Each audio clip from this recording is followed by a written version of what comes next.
Shalom, shalom, c'est le prophète Eli Benaja depuis la Côte d'Ivoire. Avant toute chose, je vais faire une prière. Dieu m'a mis à cœur de donner un message pour deux nations, la nation du Cameroun et la nation du Gabon. Je prie que la grâce de Dieu soit sur ces deux peuples. Je prie que la sagesse m'anime et que Dieu tue la chair et que Dieu élève son esprit. Je prie que sa parole demeure. Je prie que le Saint-Esprit me guide dans ce moment, afin que je parle avec sagesse et humilité, et que le nom de Dieu soit glorifié. Je prie que ce message puisse toucher toutes les sentinelles qui sont dans chaque nation. Au nom de Jésus de Nazareth. Amen. Peuple de Dieu, depuis le Gabon. Peuple de Dieu, depuis le Cameroun. Je ne vais pas tourner à gauche ni à droite. Je ne vais pas essayer de me faire voir en faisant une longue durée de vidéo. Je vais juste donner le message que j'ai reçu de la part de l'Éternel. Bien-aimé de Dieu, j'aimerais m'adresser à deux peuples. Deux peuples qui ont reçu une même révélation. Quelle est cette révélation? Je vois le vent souffler sur le Gabon. Je vois aussi le vent souffler à une période aussi bien déterminée sur le Cameroun. Qu'est-ce qui va se passer lorsque le vent soufflera? Je vois des ministres déchus à qui Dieu va faire la faveur, à qui Dieu va faire la grâce de revenir encore au pouvoir, mais sur un autre gouvernement. Et je vois la santé de deux présidents touchés. Bien-aimés de Dieu, nous sommes des serviteurs de Dieu, nous sommes prophètes. Et je vais vous donner un message. Ce n'est pas tous les jours qu'on annonce les messages de prospérité, non. Il y a aussi des messages de tristesse, mais qui sont aussi une libération. Pour ceux qui sont en admiration pour le pouvoir au Gabon ou bien au Cameroun, priez beaucoup pour ces deux présidents. Car je ne les vois plus sur la terre. Je les vois retirés de la terre. Et je vois en même temps comme un mouvement qui se passe dans cette nation. Dans les deux nations, il y aura un mouvement. Et dans ce mouvement-là, lorsque les choses vont commencer, il y aura un autre gouvernement qui sera mis en place. Le problème n'est pas qu'il y ait un gouvernement qui se met en place. Le problème, c'est que ceux qui viendront, ils viendront sur quelle base? Est-ce qu'ils viendront parce qu'ils ont la crainte de l'Éternel? Est-ce qu'ils viendront pour faire les mêmes bêtises? Alors, j'aimerais donner un message. Pour ceux qui sont tapis dans l'ombre, qui savent ce que je dis, qui est profond. Dieu me charge de vous dire, observez avec humilité. Lorsque vous allez venir au pouvoir, daignez faire alliance avec le Dieu d'Israël, le Dieu que je prie, le Dieu qui relève les défis. Daignez faire alliance avec mon Dieu, le Dieu d'Abraham, d'Isaac et de Jacob. C'est par votre alliance et votre humilité. Ce ne sera ni par votre force, ni par votre puissance. C'est Dieu seul qui a choisi ce moment. Et vous allez connaître ce signe par quoi? Parce que ces deux personnes-là seront enlevées. Ils auront une santé très très très fragile. Et Dieu même va se charger de faire un nettoyage. Alors je disais très bien, dans les vidéos précédentes, je parlais du nord de Cameroun qui était touché. Ceux qui me connaissent, qui me suivent, ont vu cette vidéo. Mais cette fois-ci, le Seigneur me charge de vous dire à ces deux nations, Cameroun et Gabon, je vois le vent souffler et un renouvellement qui va se passer dans le gouvernement. Et je vois des ministres exilés. Je vois comment dirais-je, comme des ministres qui sont revenus à nouveau. Oui, des ministres qui étaient exilés par des complots, qui vont revenir maintenant, qui vont revenir à leur poste. Lorsque ces choses vont se passer, n'oubliez pas que c'est Dieu qu'il faut honorer, ni vos fétiches. N'oubliez pas que c'est Dieu qu'il faut honorer, ni un marabout quelconque. C'est Dieu seul qu'il faut honorer. Après cela, le Seigneur m'a donné une autre révélation encore sur le Gabon. Mais cette révélation est conditionnée. Cela veut dire, je vais vous expliquer cette révélation. Cette révélation concerne quelqu'un. Vous avez connu son histoire au Gabon.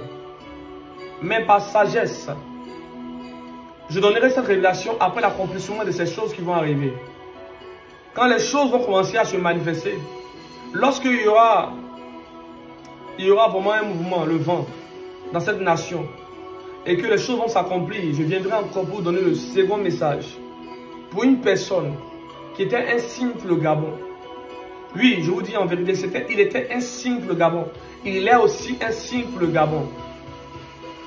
Je ne vais pas entrer dans les détails, mais vous allez comprendre au fur et à mesure. Je prie que la sagesse de Dieu anime les uns et les autres. Écoutez-moi très bien. Lorsque Dieu suscite des prophètes pour donner des prophéties, vous devez comprendre que nous les hommes, nous ne sommes pas au-dessus de Dieu. Donc nous devons sortir de cette histoire de fanatique où nous avons des partis. Non. Tu es chrétien, tu sais Dieu. Si Dieu t'annonce une prophétie, ne te laisse pas avoir par la chair pour juger la prophétie. Va dans le secret et commence à intercéder pour dire Seigneur, voici ce que l'homme de Dieu dit de ta part. Seigneur, montre-moi un signe que c'est vrai. Ou bien à la rigueur, dis Seigneur, révèle-moi cela. Si ton alliance avec Dieu te permet d'entendre la voix de Dieu, te permet de recevoir des messages directement de Dieu, alors tu peux éprouver aussi. Il est écrit dans la Bible de prouver les prophéties, donc ce n'est pas mauvais.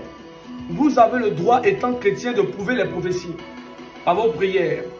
Lorsque vous allez finir de faire cela, si vous voyez un silence de la part de l'Éternel, alors taisez-vous et continuez en même temps d'intercéder pour vos familles. Mais si vous voyez que l'Éternel vient confirmer la prophétie, c'est qu'il vous a fait grâce. Amen. Il vous a fait grâce. Alors, peuple du Cameroun, apprêtez-vous quand un vent va souffler. Peuple du Gabon, apprêtez-vous quand un vent va souffler. Je vois plusieurs personnes kidnappées au Gabon parce que ça sera un temps fort. Il y aura un règlement de compte. Je vois plusieurs personnes kidnappées au Gabon. Il y aura un règlement de compte. Maintenant, j'aimerais prier. Éternel Dieu d'Abraham, Dieu d'Isaac, Dieu de Jacob. Pour tous ceux que tu as élevés comme sentinelles, serviteurs de Dieu ou servants de Dieu, dans ces deux nations que j'ai citées, c'est mon Dieu Père. Je prie que Père, c'est mon Dieu, les esprits, Père, c'est mon Dieu Père. Sois, Père, dans le lieu, Père, où tu prends les décisions, c'est mon Dieu Père. Afin que Père puisse comprendre, Père, la véracité de ces choses que je dis maintenant, Seigneur Dieu. Toi, le Dieu des prophètes. Toi qui rends nos fronts durs comme un diamant, afin d'annoncer la vérité. Père, viens toucher les adorateurs, viens toucher les serviteurs de Dieu, qui iront, Père, c'est mon Dieu, intercéder, Père, pour le Gabon et le Cameroun. Je parle à ces deux nations en même temps. Je ne vais pas faire deux vidéos à la fois. Alors, ce message est pour vous. Église, intercédez pour votre nation. Intercédez pour votre nation.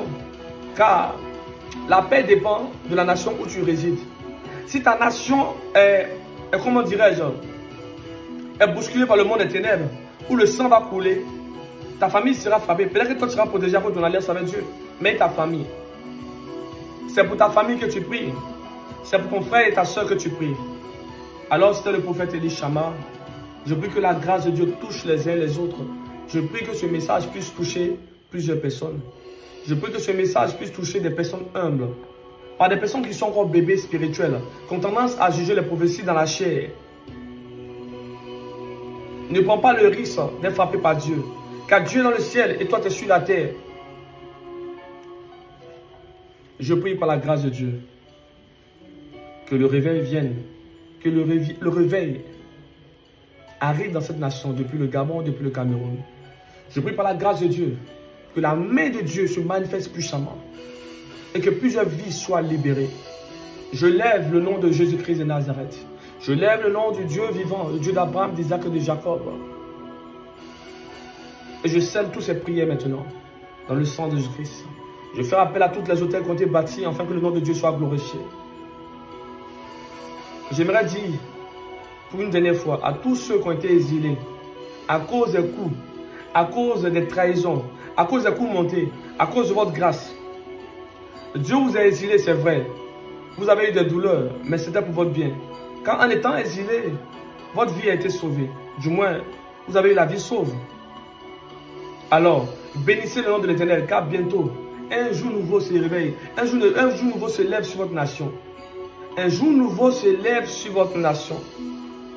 Où vous serez appelés à nouveau pour exercer. C'est la parole d'un prophète de Dieu. On reconnaît la parole d'un prophète de Dieu par son accomplissement. Mais j'aimerais vous dire une seule chose. Je ne suis pas Dieu. Je ne suis qu'un messager. Je transmets ce que j'ai vu, ce que j'ai entendu. À Dieu seul la gloire. À Dieu seul la puissance.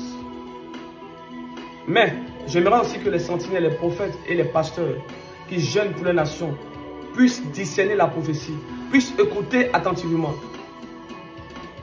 Bien-aimé de Dieu, ne regarde pas à des déviations ou bien à mon vocabulaire. Non, c'est la profondeur du message qui compte. C'est la profondeur du message.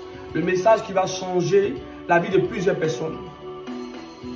Je vois le sang Le sang qui crie vengeance depuis le Gabon. Des gens qui ont été sacrifiés dans le secret. C'est maintenant la justice arrive. C'est maintenant la justice arrive. Ce même vent va souffler au Gabon et au Cameroun. Plusieurs personnes qui ont été sacrifiées dans le secret. Je vois les sangs maintenant en train de crier. Justice, victoire. Justice, victoire. Vengeance. C'est le temps. Quand le temps arrive, on ne peut rien faire. C'est le mouvement. Ça veut dire que même si la prophétie s'accomplit, ce n'est pas moi. C'est Dieu seul, la gloire.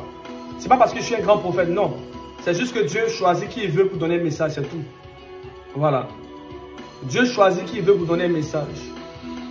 Que la gloire de Dieu soit manifestée en tout lieu, en tout temps. Que les vrais adorateurs de Dieu puissent demeurer dans la présence de Dieu. Et j'aimerais aussi prier pour tous ceux qui ont dévié. Nous sommes des hommes. Nous sommes appelés de Dieu, mais nous sommes aussi séduits par les ténèbres. Je prie que Dieu se souvienne de vous. Tout homme de Dieu, vous qui êtes tombé dans la chair, vous qui êtes tombé dans le péché, que Dieu se souvienne de vous et Dieu se souvienne de moi. Que la grâce de Dieu soit avec vous. Soyez bénis, soyez salués. Demeurez simple et comptez sur une seule chose, la parole de Dieu.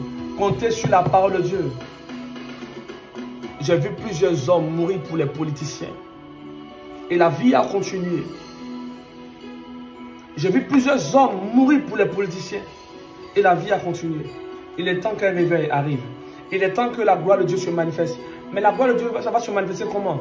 Elle s'appuiera sur des hommes vaillants, des hommes forts. Oui. Lorsque Israël partait se battre pour récupérer sa terre, ils ont prié, oui, mais ils sont allés aussi sur le terrain. J'aimerais parler d'une manière prophétique. C'est votre saison. Que la gloire de Dieu soit avec vous. Shalom.